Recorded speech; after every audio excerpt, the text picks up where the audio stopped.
Hello everyone, welcome to ninth or eighth. Welcome to ninth video of using Excel as database.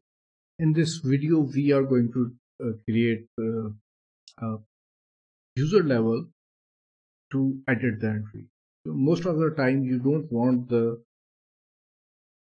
data entry operator to edit his entry. There is another level which allows the user to edit the entries. For that purpose, we are going to create a password, post the edited entry. And before I talk about that user level, I want to share. Let me get away from the last video. There, what you should remember is that the old records are generally not kept in the current file. Old entries are kept in a separate file so that your current file doesn't increase in its size, because a bigger file is difficult to handle. It uses more resources, so you copy all the entries, old entries, into another file and keep your current file light. So let's move to today's topic, and that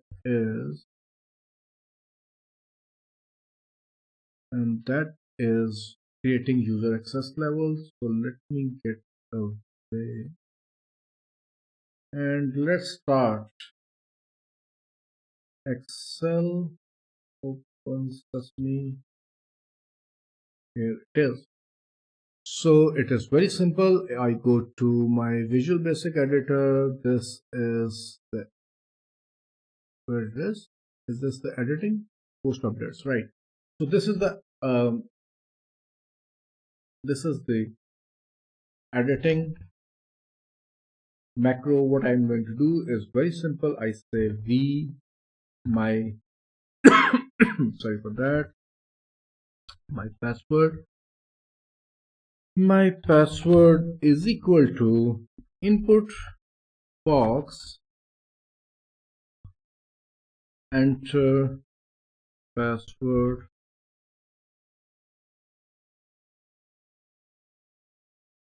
and then I would say if my password is not equal to whatever the password I want. Let's say I want to have my world, then go to early exit, early end. Okay, and we have early exit. No change detected. No. I want to say password is wrong. Go to password and and oh, this can be a reserved word. So let's say pass end. Okay, so in pass end, and I would display a message msg box wrong password, and that's it. And then I will say go to normal end, because I don't want to display the other message box with no change detected. Oh, you can't see, my bad. So you can see this is the I have this entry I have created pass went, and it was created from pass end. This should be pass end. Okay, so done. Okay, let's go to our entry editor, and instead of HTC, can I zoom in a bit so you are so instead of HTC I can have Sony now, and let's say update entry, and there is enter password. If I say garbage, okay, password is wrong password. All right, and what if I say my word? So you can see, you can read it from here my word and say OK, and updating is done. And this is still Sony. Why this is, oh yeah, this is updated. So we have this Sony now instead of HTC, but there is a problem. Problem is I can see my password. I have to mask it. Mask it. Like, when we enter a password, there is an asterisk sign like that. Okay. So I want to have it. How to have it? Let's go to Visual Basic. Let's go to user form. And in this user form, let's create input, and that input would be equal to text box. Okay, so this is the text box, and let's say instead of user form, this should be caption should be enter password. Okay, and this text box, can you see? You can't see. Let me zoom out so that you can see the whole properties window. This property window, and this property window is about text box 1. So in text box 1, what I'm going to change is I am going to change what I'm text top value visible width tab index password character. So I will put a password character as a star, and then once I have my password, I would say I want to have a enter button on this. I would like to have a button. Where is the button? This is combo box. Where is the button? Yeah, this is the command button. I have this and over here, and this command button should say proceed. And now I want to have this code when someone click on this button. If this was user form 1 dot text, yeah, text box 1 dot value is equal to is not equal, right? If not equal to my word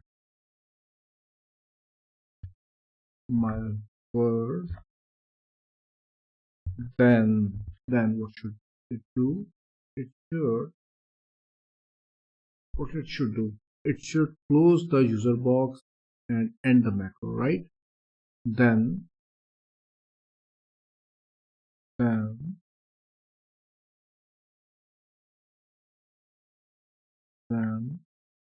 MSG box round password from password and user form 1 dot hide, and else what else it should do, it should run the macro, the posting macro, right?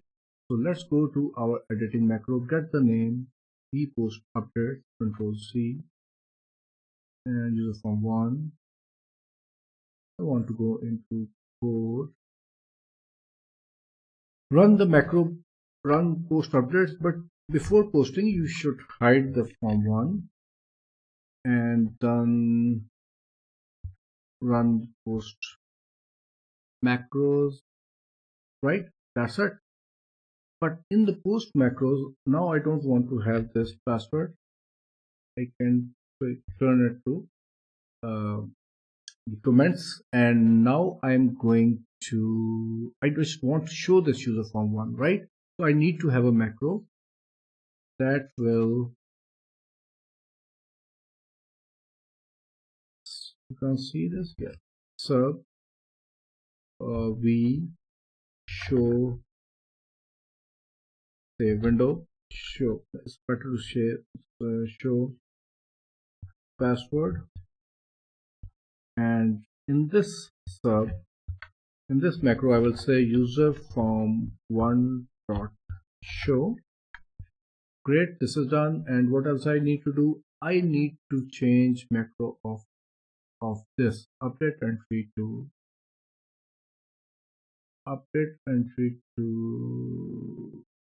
show password. Okay, it will ask for the password and it will post. Instead of Sony, I want to have HTC, and I say update entry, and you can see I'm seeing this user form with something. Let's say enter garbage and say, and you can see you can't see the what I have typed it and say proceed, and this says wrong password and it is not posted. And what if I say update entry, and this time I'm going to write my word and proceed. Updating done. This is HTC, and in HR data we have this HTC at number 8, and in the old entries you can see number 8 is being, and we can turn off this filter but by going to data, turn off filter. Yeah, you can see in 8 we have this new, in old entries are also being saved. So what we have learned is by using the user form you can mask your password, and you can have the access level. You can create access levels by uh, creating password, asking for password, or you can even check the login name by using the environ function, and you can check that if the username is the same, then this workbook will open, otherwise this workbook should not, right? So, or the entries should not be posted. That can be done. So let's try this. Let's try that also. Let's go to Visual Basic uh,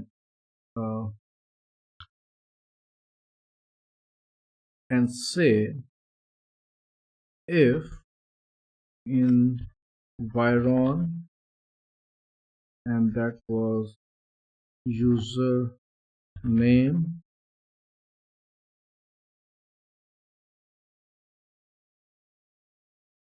is equal to other, then and a message box ready to, sorry for that, ready to proceed. So you can code it like, if this is not is equal to other, then go to early end and do nothing. Then you should not show this user form. So let's try to check this out. If we get the message ready to proceed, so instead of HTC we have, let's say, pickup, and let's update our entry ready to proceed. So it has checked, and that was other, that's why it's ready to proceed. Updating done, and if I go back to username and if I say other one, then is equal to other one, then it's ready to proceed. So let's try to go back to HTC, and this time ready to proceed window should not appear, and you see it directly goes to the password command. So I hope you could understand that we can use the environment user ID or the computer to identify who is using this computer, and we can have the password password check also. So this is how we can create user access levels in our database. So if you like this video, if you like the ideas, think about giving this video a like, and if you have any comments, uh, leave them in the, if you have any questions, leave them in the comment. So this is all from for now.